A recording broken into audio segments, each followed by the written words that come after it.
Yo, yo. Happy Friday. Ooh, another one. Another one bites the dust. So, what are we talking about today? Well, we have a really great interview coming up with Jamie Young, which we both really loved. And you guys are going to love hearing from Jamie as a creative, like a multi-generational creative / artist, which I didn't know before we had talked with her the story of that, which I think is really cool because we don't get to see a lot of creatives who then but also build a business product. baddie. Yeah. Yeah, full on. Yeah, like combining I'm gonna. those. Yeah, and like learning how to like make it work, and her very real statements about like if I knew what we were getting into, I probably wouldn't have done it, which is famous words of probably most designers. And so I like that her honesty came from that. What else is happening? We have High Point Tour coming up. We're hosting our very own Discovering Vintage tour when we're at High Point Market, and Please we want to see you. Yeah, come and hang out with us. Yeah, you guys always want to hang out with us. So we do try to just set a time when we're there, or a couple times maybe, just to make sure it's not all like, yeah, let's grab a drink, but then it never happens. So exactly, get it on your calendar. It'll be fun. It's not like officially anything. We're just wandering and chatting. Well, I mean, it's a real thing we're doing. No, we don't have a tour guide, or we're not like meeting up with specific vendors. Or yeah, we're just exploring the vintage buildings and walking with each other. Hopefully you guys are able to talk with each other some more as we walk around together, only picking, like, we're not jumping at a certain timeline to everything, so we can really look at vintage as long as, you know, we want to together. Yeah.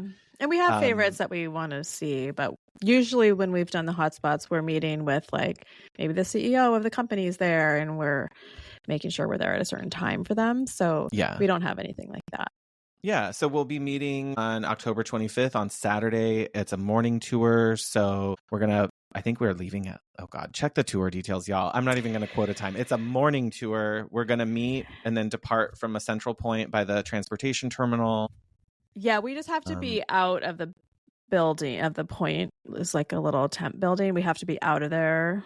Because they have some stuff going on by 8:45, I think.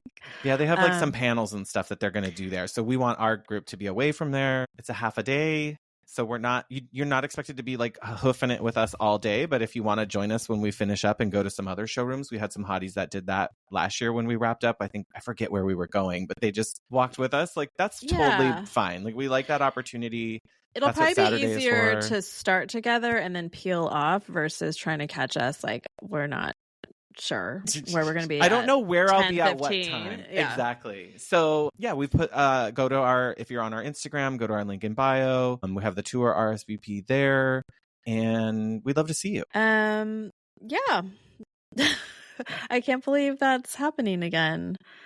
You mean going to High Point? Yes. Okay. Yeah. I have 2 big trips between now and then, which is nuts, but it seems to be and a surgery. So that's all happening before, but it'll be fine. It's going to be wonderful. It's going to be amazing. I'll be there. Rebecca will be on uppers, downers, and candy corns. It's actually like almost my last trip of the year. So I think I'll be just like, okay, she made it through the gauntlet. It's just fun times. I'm feeling like a holiday trip is out there somewhere in the. For me? I want to. Do you not want me to manifest that for you? We don't have to right now, but. I mean, like late holiday. I don't know. My husband still has to. I don't even know if he has holiday off this year. I know. Okay, so you and Cecily, girls trip. True. Maybe. Yeah, she'd love that. She loves a bougie ass hotel room. Well, you did, girl. You did create your own problem there. Just for real. Like, honestly, there is nothing more.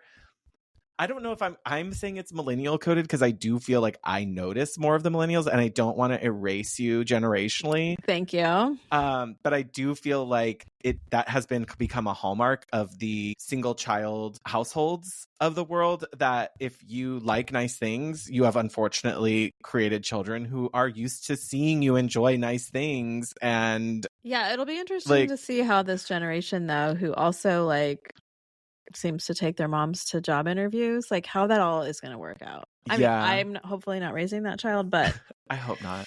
They have high expectations and low. But like the first hotels I could afford to go to Vegas with my friends were like the freaking Excalibur in Las Vegas. Like gross. Actually, I think we stayed. It's not even there anymore. Like the Luxor was an upgrade. Oh, the Luxor was like fancy. Ooh, we can, like I just don't know how people would do it now when they're like focusing on the Aria or the Cosmo, or they want to go to the Fontainebleau. Like you can't start at the top level. She'll never want to do a downgrade ever. No, I know. Well, I mean, maybe you just gotta make her fly coach on a few trips when she flies coach. What are you talking about? No, I mean like when it's her own money to go on a trip. It's like, well, it looks like you can only afford. It looks like you can't even afford early boarding on Southwest, girl. Like, I know it's. I mean, there does have to be some pain because otherwise, like, they also have to be motivated to like get their lifestyle where they want it. It's not like we're leaving her with millions. So anyway. I'm very excited. She's gonna have some great stories to tell about that. But yes, we have our own vacations and things that we're trying to set aside time for, and I think High Point will be kind of one of our big hurrahs for the end of the year, and then we kind of get locked down into all that end of year stuff for clients and projects and everything in between. I'm ready for those fall cozy vibes. Ooh, I was already pulling up my crockpot recipes to see what I want to do. So we're going to get ready for soup season, crockpot season. It's going to be good. The best. All right. All right. Well, listen to Jamie and enjoy. Yeah. See you, hotties. Welcome to the Hot Young Designers Club podcast. I'm Rebecca Plum, your big sister. And I'm Shaun Surha, your GBF. We're not that hot or that young, but we believe it's a state of mind that helps us build adaptable and profitable businesses. We rely on the support of our design besties to get through each day. So let's explore the emotional, practical, and humorous sides of being interior designers. Welcome to the club. Hey, Shaun. What's up, Rebecca? Today, we're excited to share we have Jamie Young from Jamie Young Co. Hi, Jamie. Hi. How you guys doing? How are you? Great. Happy to be here. Yay. We're so excited to talk to you and like get a different perspective this time. Normally, we're talking to interior designers, but we all buy stuff, so we want to hear all about your process. Well, first, can you tell our audience what you guys do and kind of a little bit about you? Sure. Jamie Young Company started about 28 years ago. I was pregnant with my first son. Wow. And dove in head first, eyes closed, I guess, because everything I didn't know, I just kind of bulldozed through. My husband and I started it. I went to art school. He went to art school. We loved product. And he was a sculptor and a painter. And I really understood marketing and design and home world. And he was building high-end furniture while he was a sculptor. So he got really involved in furniture and the LA scene in the late 90s or mid 90s, really. So we started with cement garden pots that turned into cement lamps. Oh. Yeah, it was very random. We're not third generation in the home furnishing or lighting business. We were a little crazy. It was definitely the Wild West, but it was awesome. We were about to have a baby and we had to make a living, is how we came about it as artists, really.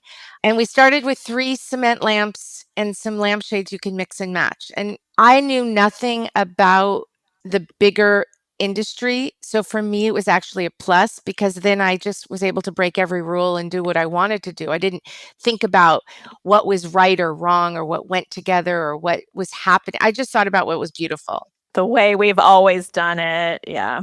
So that's how we launched. And then I got really lucky. I had a friend working at Elle Decor and they were looking for what's hot and new. Today we call them makers. Then I don't know. We were just new kids on the block, and they took pictures of us and gave us a double-page spread, and we had 3 lamps. Oh my God. I know. It was really fun and really scary. I had just had my son, so I didn't want to be photographed. It was like 2 weeks after I gave birth. Like you don't want anyone to look at you or to have to be seen. Not the most confident time. No, but as I said, we started this way. We went to the trade shows and started selling to gorgeous, small, independent retailers around the country. And at the time, that's the way you did the business, right? Unless you were starting in the very high end, which we weren't. We were starting to be more accessible, beautiful product. I would look around and I never saw any really great shades unless I went to the Rose Bowl, which I grew up going to the flea market. Yeah. That was a big inspiration for me because I'm an LA based girl, right? I grew up here. And I remember doing my 10-year-old bedroom by going to the flea market and literally getting a chandelier and lamps from someone there. So clearly loved the world of design. And that's how we launched. And finding things that are unique, it sounds like, as part of when you were creating your first pieces, it's like, what didn't I already see? Like, I don't see cool lampshades, or I don't see mix and match. And so you're trying to fill whatever gap you can find for everything. Yeah, it was a great way to start because no one else was doing it. And so everything we did, we felt like, wow, without understanding the broader market, which again, I think was really helpful to me, or else you never go into it because you always think there's something else you have to learn or know before you start. We just dove in and took risk and got lucky. Luck's always a part of it. And sometimes if you know like what you're getting into, you would never do it. Like if you actually knew how deep the waters were, like you wouldn't maybe go in. Yeah. No, and I got some advice that told me not to. Some of the big showrooms, I remember sitting down with someone who was been around for a long time, well respected. He knew me and he's like, why are you doing this? Do you know how hard it is? You have to hold inventory, you have to produce, you have to sell, you have to market. And I'm so happy I ignored him, right? And not ignored him, but I decided to do it anyway and take the risk. Yeah. How would you define your aesthetic for the company, and how has it evolved since those concrete lamps? Well, funny thing is we still have a few concrete lamps because they're so beautiful. Yeah, I feel like that still fits like your aesthetic from what I know of it. Very organic. I think in general our aesthetic is we call ourselves elevated, understated, organic, elevated luxury, but it's understated, right? So we love working with natural materials. We love working with mix and match of materials. From that time, my husband said, let's go to India. And this is 27 years ago. And he's like, we need to work in India. We were buying candlesticks from some local importer and wiring them in our garage and then making gorgeous shades. After we went from concrete, we did metal. And David's like, okay, we're missing something. And he got on a plane, went to India. It was kind of a disaster, found the wrong agent, came back home, and we thought about it again. And then we met the right partner and started importing from India, designing our own metal pieces. So our look is really, we design everything we do. We've always worked in gorgeous metals. At the time, we were able to use solid bronze because it was still affordable. And you can get the best patinas on these metals, and always wanted beautiful shades. And that mix and match thing continued to evolve. We got into mirrors and accessories. And when you look at us today, we have this beautiful mix. It's eclectic, but it's very much a Jamie Young point of view. It's organic, but elevated, refined, lots of things that it's never going to be super traditional. There's always going to be a few kind of outliers of tweaks that are wild and fun, but very livable and approachable with great quality. But I do see that sculptural element and like that seed of you guys being artists. Like your materiality is always a little bit different and interesting. Like if I'm looking for light or fixture that has some sort of color, or like I want it to be a piece of art and not just illumination, then I always look at your catalog because there's just always something unexpected. And yeah, it's a full range of styles, I would say, that it fits in. Yeah, we fell into ceramics. And I love ceramics. And my mom was a ceramicist. So I grew up with a wheel and a kiln in my backyard. So I obviously, and she did textiles. So she did batiks and she did all these things in the 70s that groovy hippie moms did from LA, right? So I had all these kind of influences that were really fun. And I think I took the textiles to lampshades. I think ceramics and natural glazes, we've been just in love with. They're really hard to do because they're not going to be consistent because there's always a range. But for people who understand that aesthetic, we were great at doing that as well. Yeah. So we keep trying. Today, we are 100% it's almost like we're a mature brand that is just rebranding and regrowing, and what's fresh and new today, what's going to happen, and more elevated and deeper in each category, so that when you're looking for something, wow, we want you to come to us because we've got all these great natural beads and metals and wovens, but also incredible finishes and glazes and alabaster, all of it mixed together. Yeah, I feel like it's something that you're constantly having to be chasing new materials or new finishes. You're looking years and years in advance at what you think is going to be important to the market or what's missing. It's impossible. You have to look at this crystal ball and think, oh my goodness, well, what's new? And, for us to develop product, it takes 12 to 14 months to get to market. That's just a reality, right? So we spent 6 weeks this year so far in South Asia in all our factories. And I call them factories, but they're artisans, and we're on the floor with them, and we're designing as we look at materials. And then those samples don't come in for 4 or 5 months. And then you have to make sure the samples are right before you place your production order. And we like to go to market with either inventory or inventory on the water, meaning the designer can buy from us really quickly. We made a concerted effort. That's something that from a business standpoint, we said, we got to be in stock. They need to come to us, and we need to make this experience for them amazing. That's really appreciated, because sometimes I go to market, I'm like, wait, this is not available for a year? Like, why are you even showing me this? Like, can you just tell me about it next market? Yeah. Yeah, it's a big deal. And, the industry's changed so much, right? So your listeners are designers, and interior designers, even 10 years ago, like the last 10, 15 years, interior design business as an industry has just exploded.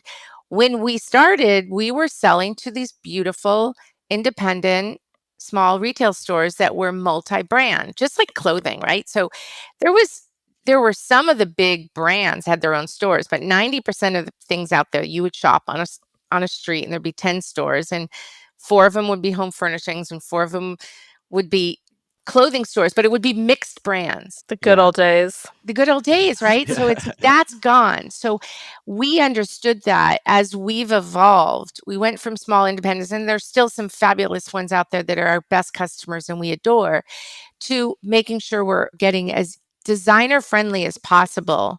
And that's why we continue to elevate our product. We don't want to be the most expensive. We want to be accessible, but at a great quality, and it's expensive to produce product today, right? So finding that blended mix is so important.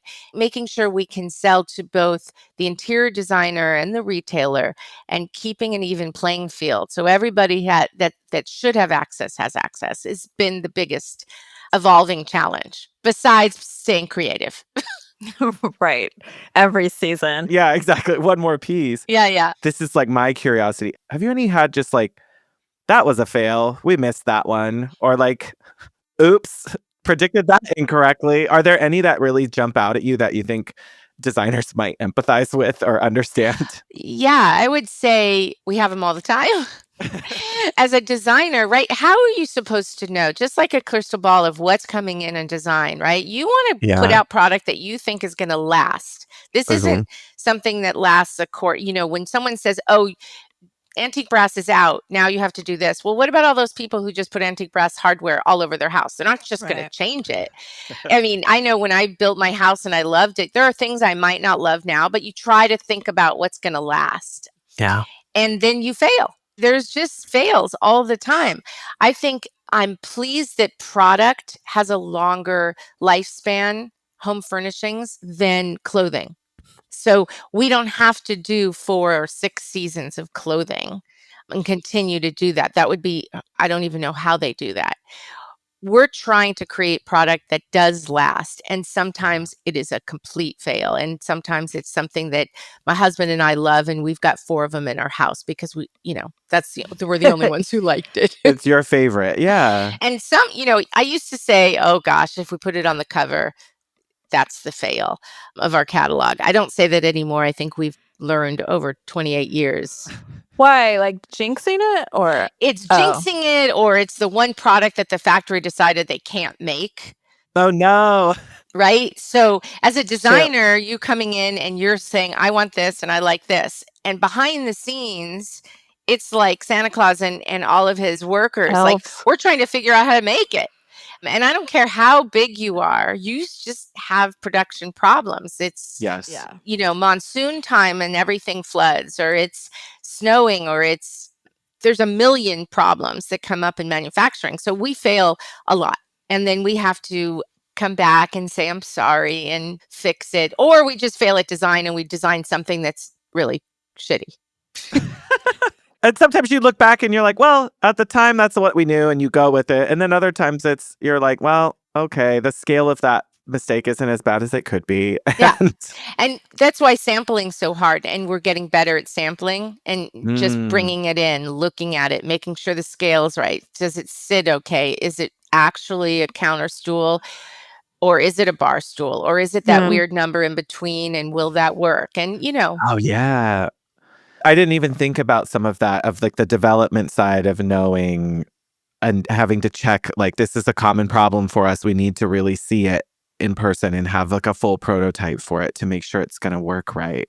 Yeah, it's a lot of work. And here we are worried about separately, Rebecca and I just yesterday talking about a totally separate issue, not with Jamie Young Company, of warped mirrors. And she and I were talking separately about, well, how do we think this would make sense to fix without it becoming an issue? And you're just dealing with it on the scale of, we have thousands of these. Now what do we do? Warped mirrors is a perfect example, honestly. Like, we have been very lucky, I'm knocking on wood, that 98% of the time that hasn't been our issue. But the larger you get in mirrors, the more of an issue it is if the mirror doesn't have the right thickness. And when I started, I didn't know that. And then, is it replaceable mirror? Some gorgeous frames, you can't replace the mirror. And then what do you do? Oh, I know. I've been going through this with the client, and it's also the placement of the mirror. So this isn't the client being difficult. It's just the mirror is located in their bath. It's their primary bathroom.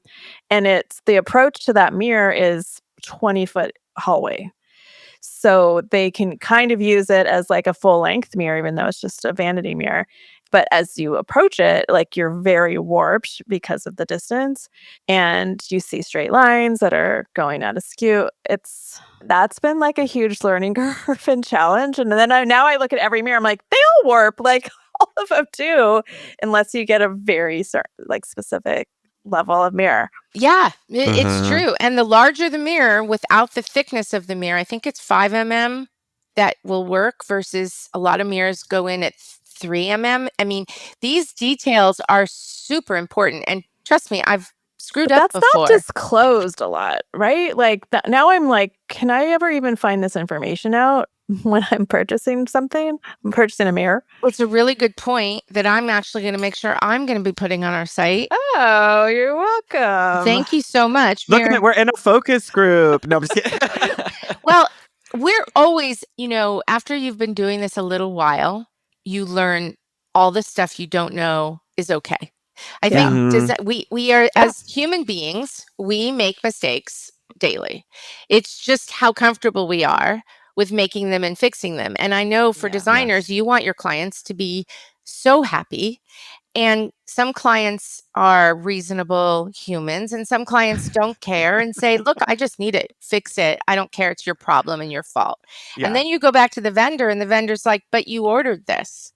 And there's this conflict that's so complicated. I can talk from Jamie Young Company that our goal is to be as customer-centric as possible. And even my business partner, who came on board about 12 and a half years ago as our company grew, Gary Finder, he understood operations, he understood the financing, he understood the manufacturing side. And he always came in and said, the customer's just right, even when they're wrong. They're right.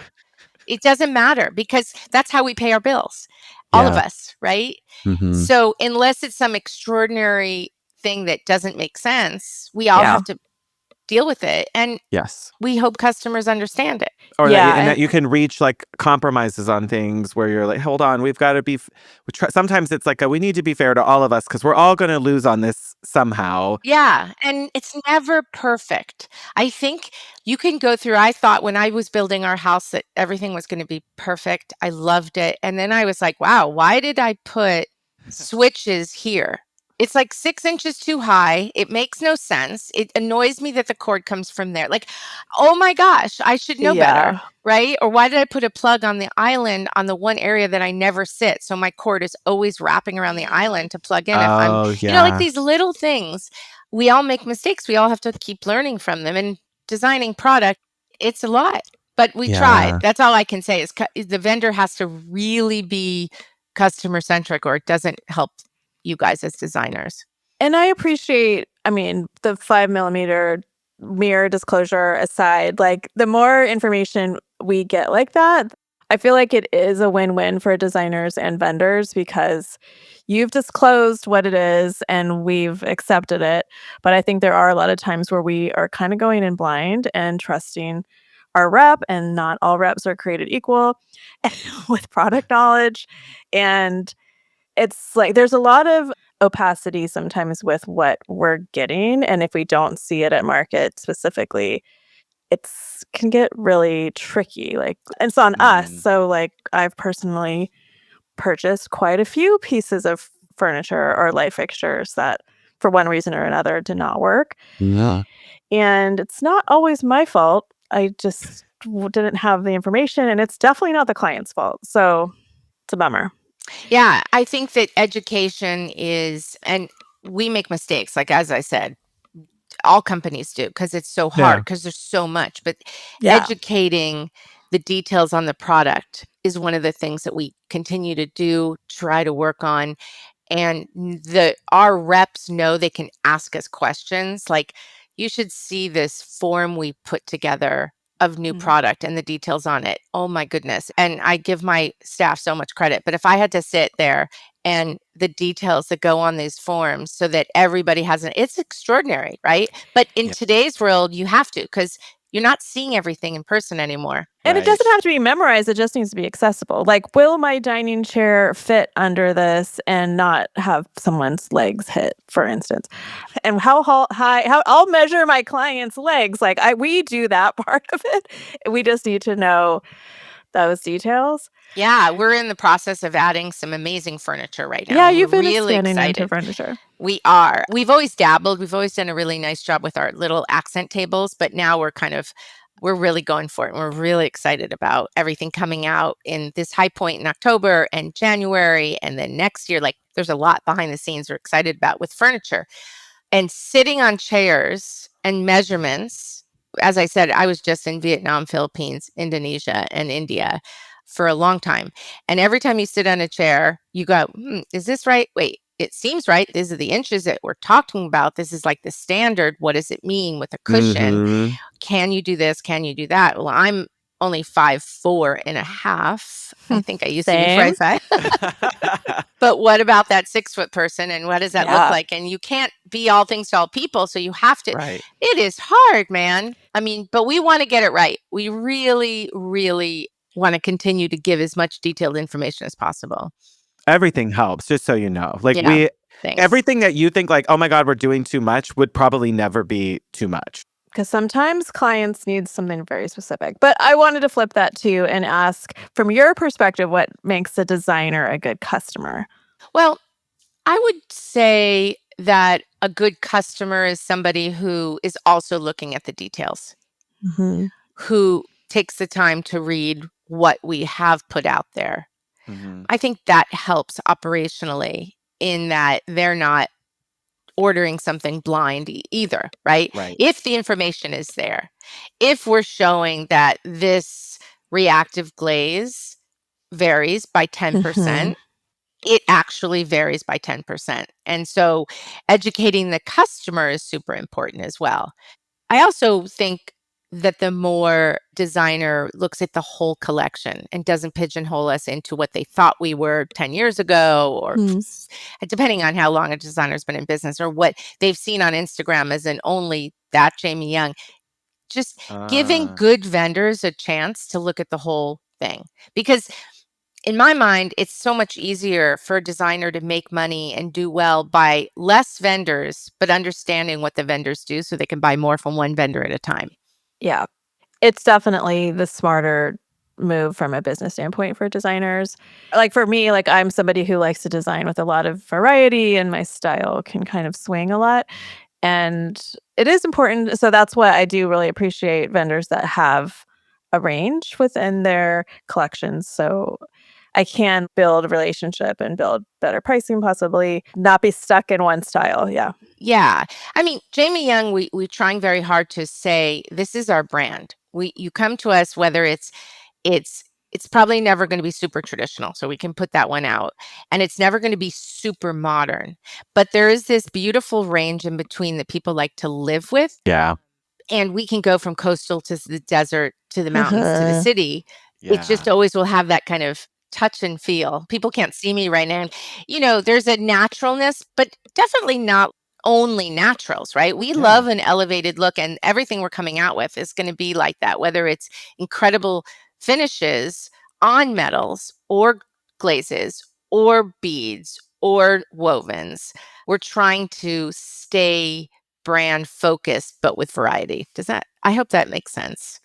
It makes sense. It's that like there's a center line and then there's a couple little offshoots that don't wander too far away from like the mother hen a little bit. Is like we want to make sure that it still feels like if you're a brand, I can imagine it's people are still going to come to us for something that they might recognize or feel they identify with. And hopefully we surprise them with a couple other things every time they look. And I think it's the same for designers, right? Like I was looking at both of your portfolios and I was like, thank you. Both of your taste is very much my taste. So I felt really like, okay, it's groovy and it's a little eclectic and it has some antiques and vintage, but it also has this beautiful textures. And it's sort of like what we do. You would like this vintage lamp that I'm obsessed with. I got for $3 in the Goodwill bins. I love it. It's like this giant hand-thrown textured pottery. I love it. It feels very Jamie Young. It's so exactly where I, get my inspiration.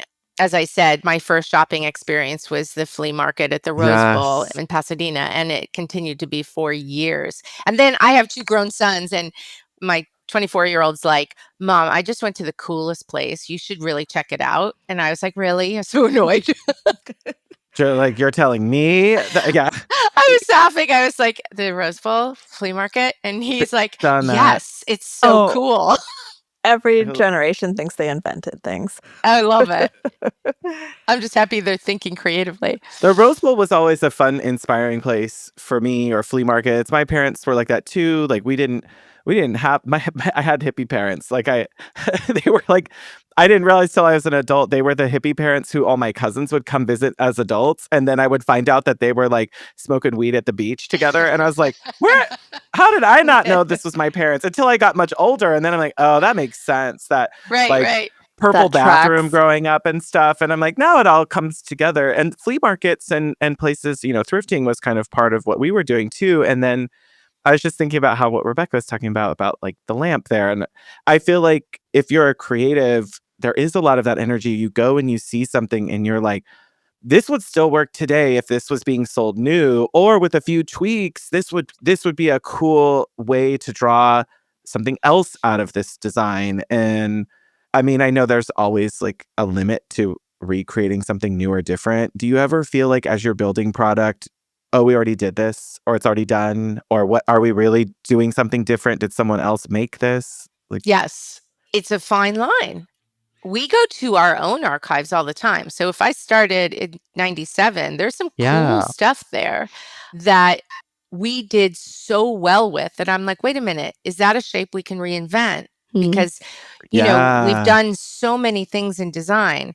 I'm always looking at antiques and vintage. I'm always looking at all kinds of things. Great furniture designers from the 40s and 50s in Paris or in London, like all over the world. We spend a lot of time in India. So of course I have strong influence in that kind of Indian Moroccan sensibility, but modern and how do you take that?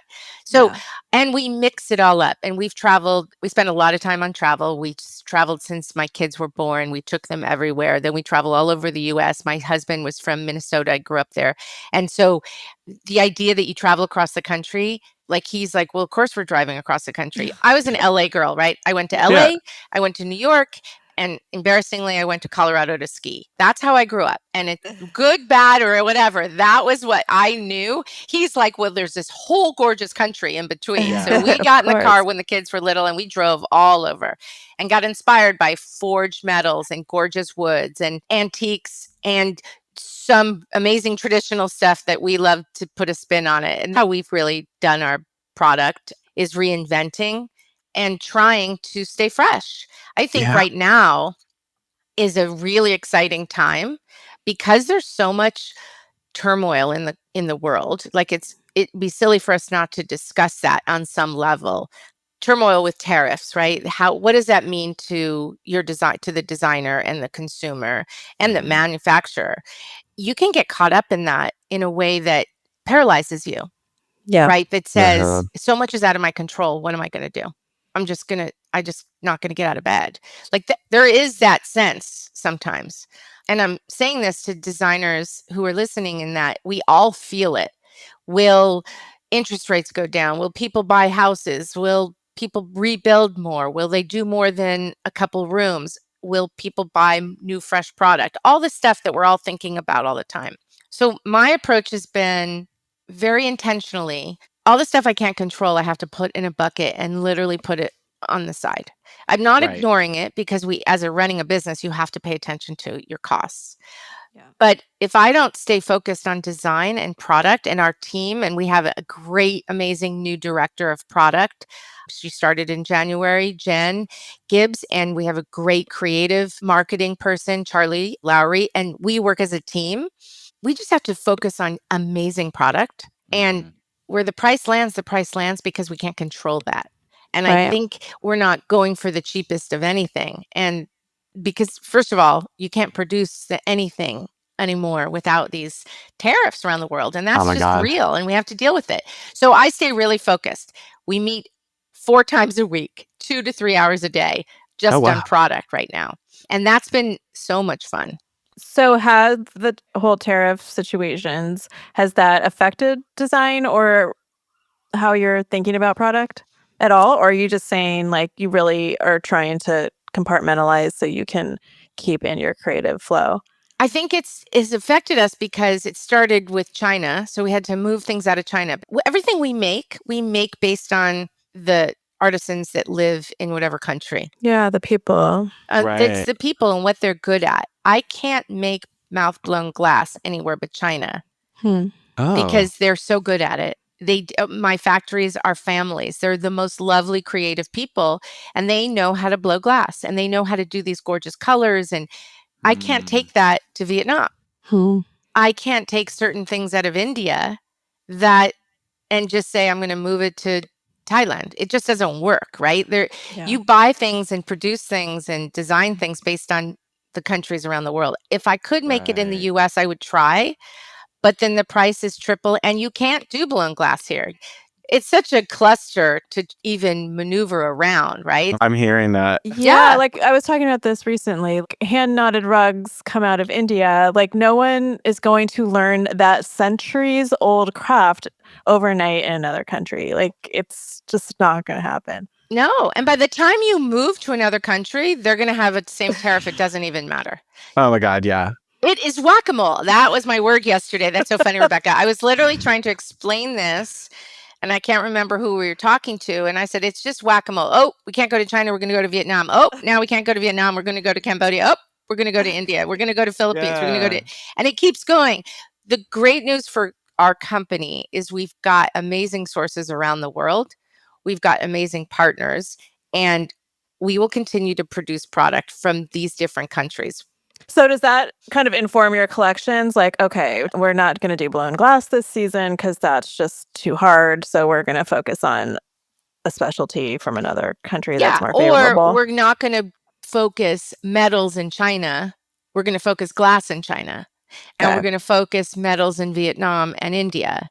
And we're going to focus natural wovens in Philippines and Indonesia. And everything, yes, And I didn't wake up one day and know all this, right? Of course not. No.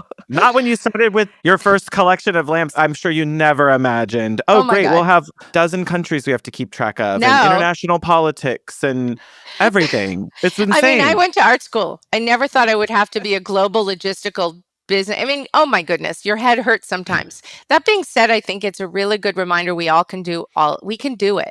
You can get better and better at your craft, whatever that is. You have to be resilient. Or put people in place that help you do that, which makes the same outcome. Huge. Maybe without as much headache. Being open to it, right? Yeah. Like you can't do all of it. And you're going to screw up as we started with. You're going to make mistakes. Of course. It's insane, the stuff we deal with. And I'm glad you can empathize with it. Because, sometimes we feel like, I don't think people get it. You do get it. You've already been in that similar world. You know what the claims are like. It's not hard for you to translate it back and imagine and empathize what we go through as designers. Yeah. And for me, it's teaching my staff every single day, how do we make the designer journey great? What does that look like? And it's a real focus, right? Because we know how hard it is for you guys and we want to keep your business. And I want to know when we screw up because it's an opportunity. That's all. It's not like no one gets fired from that stuff. We just fix it and kind of figure it out.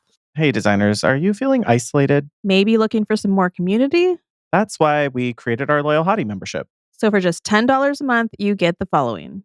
We give you all the real conversations with other designers. Every month, we host a Hottie Hangout live on Zoom. Once a month, me and Shaun do an exclusive episode. This is the less filtered hot tea version of the podcast with video. Because you need more of that. You do. And we have a private Facebook group that's just for the Loyal Hotties. It's a safe place where they all connect and share information and resources with each other. You can find it at www.patreon.com/HYDC to sign up. So on that, how do you recommend this idea of creativity versus profitability? I think that's something I personally struggle a lot with because I just would love to live in like the creative fantasy land all day. But as more I grow, I mean, now I am more profit focused because it allows me to keep going. Do you have thoughts on that? Yes.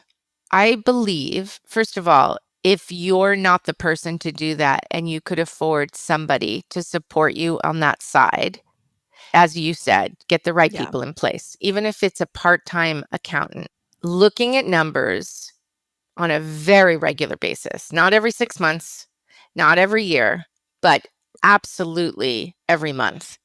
Like no question about it, every month. And looking at where you profit and where you lose and making small tweaks. You'll never be perfect at this. Being a creative is one of the best kind of luxuries in the world because it feeds our soul. And that's why we do what we do.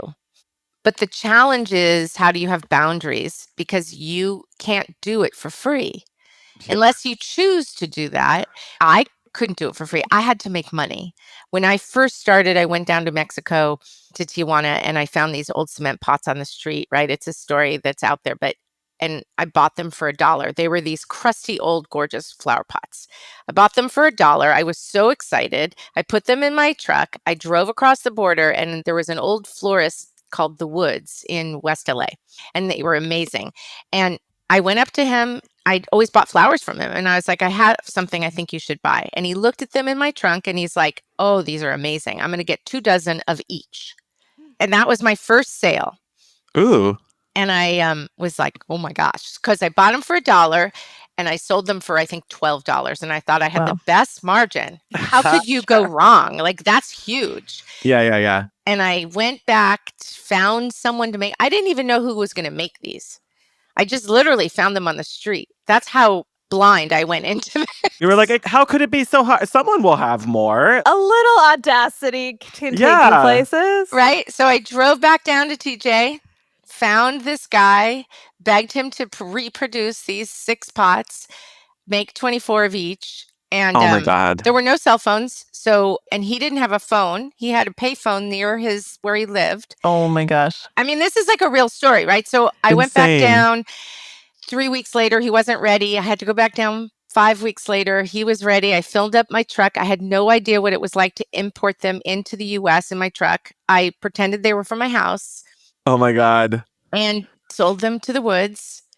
And a week later, he's like, I need 2 dozen more. I used them for a wedding. Oh, and you're like, no. it's going to take me 5 weeks. Like, So I knew I had something. Then a friend gave me a little wall at the New York gift show. And I filled the wall up with orchids in these pots. And then I started a business. And then my husband's like, let's do lamps and blah, blah, blah. Meanwhile, I kept this margin going. It was how do you produce it and how do you sell it and what's your value? And I think we can't forget our value, right? No one else was doing these cement pots. They were cool. No one else was doing a cement lamp with silk Dupioni shades. It was cool at the time. So we have to add value. Don't be afraid to charge for our value, even if it's small increments. It doesn't have to be like I'm raising my prices 20%. It could be 5%. And it's funny because designers still have a hard time selling, and the value's not even there, just the straight margin of like the cost we can purchase from vendors and then the price we can pay or sell to clients, even if it's below MSRP.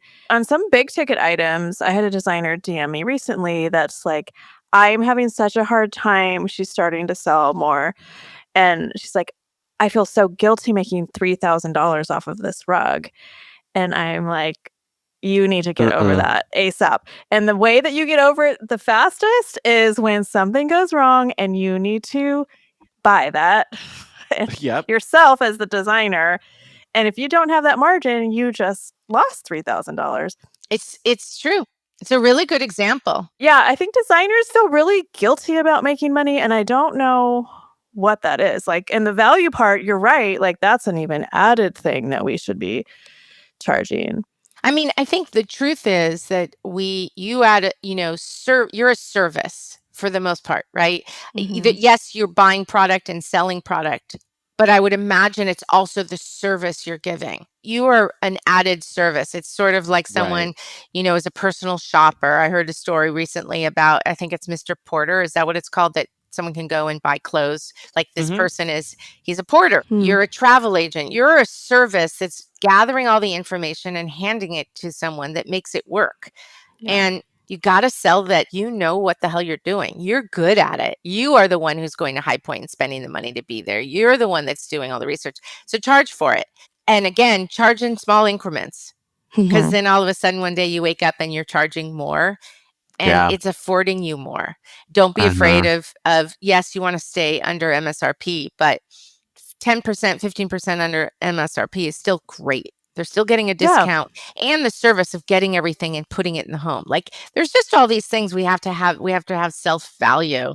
And even like I can look at Jamie Young's catalog. Like most clients wouldn't have know where to look. And that's for going beyond just basic retailers. Yeah. I have a lot of friends who call me and say, can you help me do my home?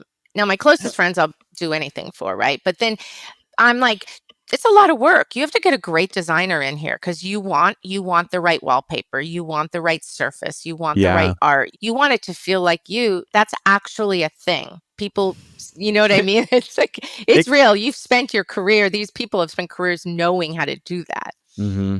And translating every little nuance from a client into what they really mean and the psychology of it all. I know.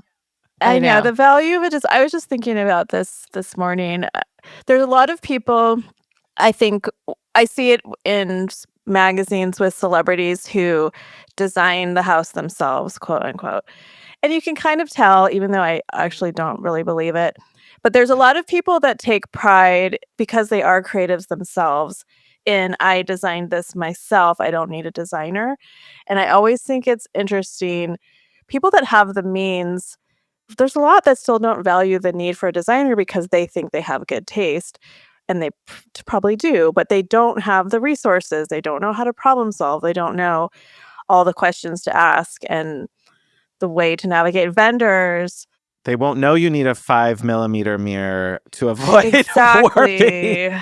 I think those are the things that as designers, and this is such a great conversation. It helps me too in being a vendor to designers. you're right. Creatives, I mean, if we're smart, we're going to say you are creative. That's going to make this process that much better. It's still somewhat collaborative. Yeah. Like you still have a vote. Like you still get to tell me what you want. Exactly. It's still your home. And in fact, the more creative you are, even if designers are like, oh, they're so creative that it's going to be hard, they're going to be happier with their results of you because you gave them what they wanted. I've been married for 32 years. And something someone once said to me is, it's okay if he disagrees with your idea. Just make him think it's his. Don't get over your ego on it, right? And I can't tell you, he's sitting in the other room. He's going to laugh at me because he's going to listen to this. But that's the truth, is that our egos have to get out of the picture. Yeah. It's not about our egos. And I will say that friends of mine who use designers who don't listen to them give a bad name to designers, because then the friend's like, well, I didn't want this. And they kept telling me that's what I need. And so you weren't listening to your client. And so it's really important, right? That our egos have to kind of, if we want it to be a business, and I think that's where the question was, like, how do you make money? If you really want this to be a business, that's creative. There's no perfect answer, just like the rest of the world and life. There's no perfect, I just want to be a painter. You can go be a painter on this side. But if you're a designer, you have to compromise and really make sure that the customer feels like they're part of it. Yeah, because it's their home. Like it is their home. Yeah. I mean, my best projects that I've had recently, there's 2 of them specifically, and they were very creative people. And we got to like a really great place where they trusted me and I understood their needs and wishes. And we got to go really far because they're open and they have like a wide range of what they would trust me with. And I mean, in the beginning, like it could, like we always hear designers have these red flags and, oh, I'm a creative person. I care a lot about design. And to a lot of designers, that's could be considered a red flag. But to me, I like that somewhat collaborative element as long as we each have our roles. Yes, we can collaborate in the beginning on ideas. You have to dig into that. Like, it's just like being a psychologist. You have to figure out emotional intelligence on how you get the designer to feel 100%. safe with you. I mean, it's part of the job, right? Yeah.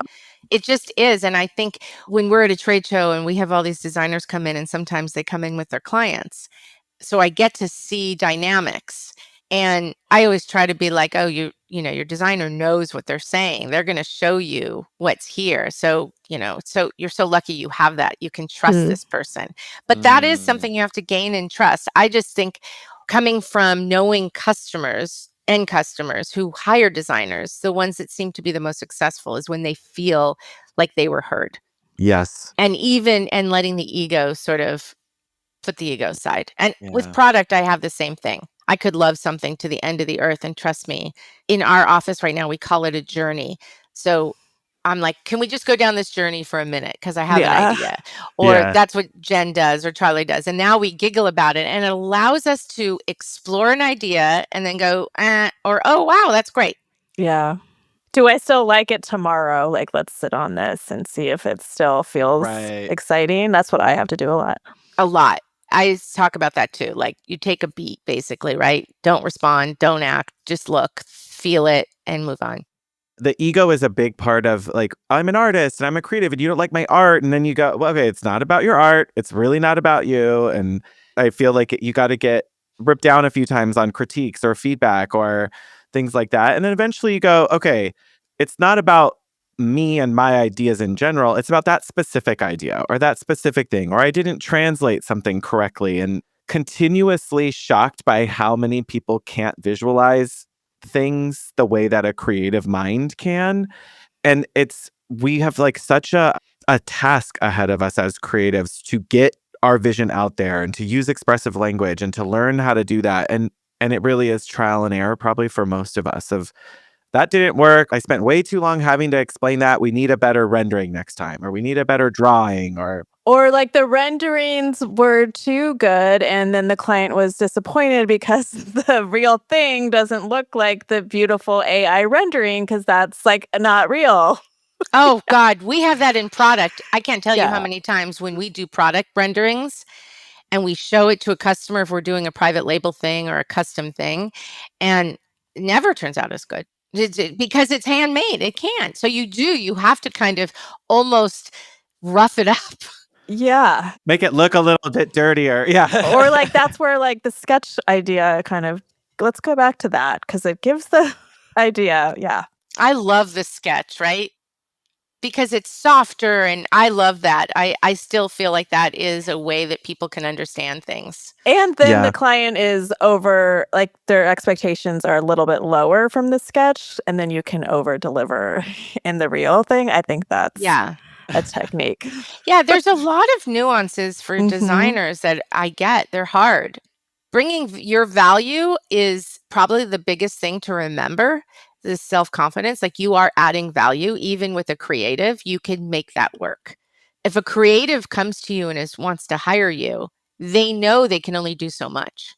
Yeah, If- hopefully they're Yeah. very busy and they don't have time as well. Like Yeah.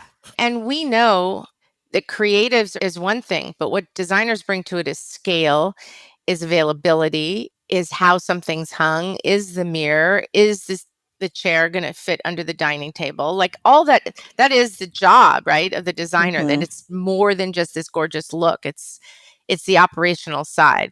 Mm-hmm. So hopefully you have a good person helping on that too. Sometimes you do and you don't. Yeah, I totally get it. I was just going to say, if it's you doing both sides, you just have to turn your hat around and really focus on what that feels like.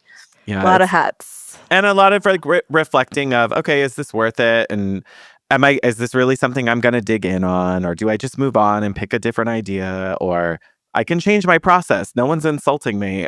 It's okay for me to adapt around what works for clients. And so I was just on a Facebook group and a designer was asking about, oh, I need a gut check on this. Like I have a really busy, CEO client who only can meet at like 6:00 on a Friday. And a bunch of people are like, if you want to do it, then do it. And if you don't want to meet at 6:00 on a Friday, then don't. And maybe Don't you take offer the project. Yeah, or maybe you offer, hey, Friday at that time is my worst time, but you know what? I could give you one Saturday a month at 9 a.m. or 10 a.m. and you'd get better from me. Or, like, I think there's so much of this. We don't need to watch what everyone else is doing. The joy of getting to do what we do as creatives, and especially if we own our own businesses, is you can try something, realize you don't like it, change it the next week. And yeah, hopefully within reason, you're not doing something that's losing you a lot of money every time you change it. But we can really have a lot of agency over what we do. It can be very exciting. Yeah. I think that comes up a lot. You have Mhm. to pick a lane. It might be wrong. Yeah. And then you have to go, oh, wrong lane. I'm going to go this way. And you move again. Yeah. And you move again. And if she doesn't want to do Fridays at 6 and that's the only time he's available, then maybe they were the wrong partners for this project, right? Exactly. And he's not wrong. She's not wrong, or Right. whatever. I'm Exactly. assuming he is, she, whatever. You just do it differently. Yes. And I think if we make a decision, there's always consequences, no matter what you do, Mhm. right? I'm going to decide on a product that has a glaze that is a 15% variance, and my operations people are going to be really mad at me. And I'm going to hope that marketing markets the crap out of this correctly, that we can show all the variants. And then we're going to Yeah. have a customer that comes back and says, I need 2 that match. You need to open 20 of them to find 2 that match. Oh my God. And we're going to have to decide if we say yes or no. And that's our side. Like, this is, if we say no, we might lose the customer. If we say yes, we know it costs us a little more money, and we have to label the outside of the boxes dark, medium, and light. Like, that's what we've learned. So that's the side for us, that we always have to make these decisions. And when you talk about beautiful versus making money, I love the 15% variance. I would love that someone actually hand through this and hand glazed it, and it's different. Yeah. That's like a bonus for me too. Like, and that's on us to know and communicate to clients. Like, I don't offer a client a traditional Zalige tile if I know they are very OCD, every little bump and scratch is going to drive them crazy. Like, I will tell them, like, you're looking at something that you are not going to like to live with. And we need to True. tell them that, instead of, if we push them into it and then they're upset, now we have to deal with that. Like, Yeah. I'd rather have happy clients. And Yeah. shift my design. Yeah, I think it goes back to the ego. It goes back to like that, what's that balance? What fight is worth fighting? You know, what are your boundaries? All of that stuff. And I think from a manufacturer standpoint, we have the same challenges. I just wrote a whole blog post about that I think will be out by the time this comes out. Yeah, it's about, Shaun made the quote when I was talking to him about, what was it, Shaun? Do you want to be right or do you want to be done? And neither is, like, you have to decide, like, do you want to be right? Are you going to dig in? Are you going to go to your contract and like potentially go to war over something? Or do you want to be done, where maybe you give up some money and get the client off your back? There's times and places for both. And yeah. Oh gosh, when we were at know. the end of our project, the person who was helping us, who's an engineer / architect, but actually just a really good friend, he was very OCD. And I mean, I use that term because I don't know that he was the most focused human being I've ever met. Ooh. And on one level, that made him amazing at what he did, from drawings and stuff that were so accurate. On the other level, we had the floor put in. It was an old floor that was redone. And he came in and he took a marble and he rolled the marble across the floor to see if it was flat. Ooh. Cool, yes, but nice party trick. It's a good party trick. And then he was actually ready to tell them to redo the whole floor. Oh my gosh. And I said, nope, we stop here. This floor is amazing. And I am not roller skating on this floor. I will never throw a marble on this floor again. And the table fits perfectly flat. And I realized, like, some people need that thing so perfect. And nothing's ever that perfect. Nothing. We can't get perfect. Not in this world. Not in what we do. It doesn't exist. No. And I think we have to, again, emotional intelligence. How do we speak to our clients so that they really hear it, so their expectations are not unrealistic? Exactly. I mean, I speak to my reps that way, and I try over and over, like, guys, I have 50 people out there selling Jamie Young, and I'm like, this is who we are. We're going to back you every way, but know your stuff, and nothing's perfect. We're not doing that. Artisans are making our product for us. Yes, and that's just all about the communication.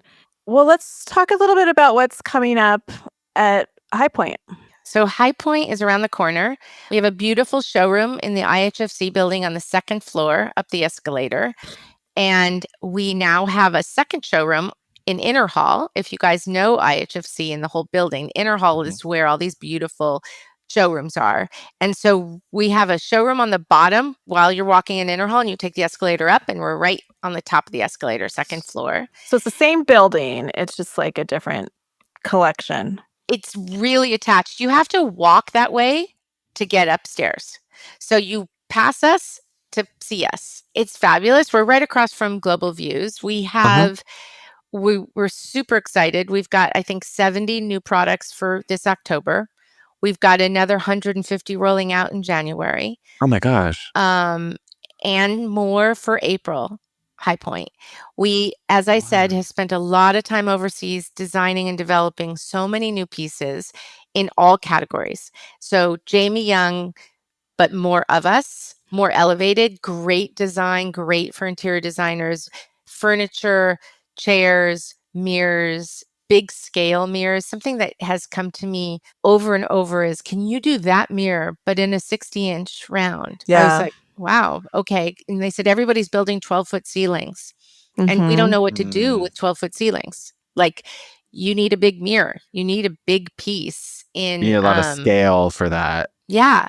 So we took some of our gorgeous materials, and you'll see this more in January, that we already do, like bone and wood inlay. Very simple, but a 40-inch round or a 60-inch round. So we've got some great wows that are still elevated basics. And I think we want you guys to come to us as a go-to, right? For interesting materials, but still great basic shapes, because customers still want to feel like this. Most clients don't want the most outrageous in everything they do. They want some great core. Yeah. So we'll be there. I'm there. I don't think I've missed a trade show other than COVID and when my kids were born. So I like being at the trade shows. I love meeting everybody. I love having the relationships. That for me is what drives me, and meeting and listening and hearing what you guys have to say. So I'm there pretty much the whole time. we'll be serving cocktails. We have lunch every day. We have snacks that are healthy because I used to pass out Reese's peanut butter cups and I got sick at every show. So I had to stop that. Oh, no. Yay. We love a healthy snack. Yeah, about 2 days into market, I'm like, I need a salad. Like, please.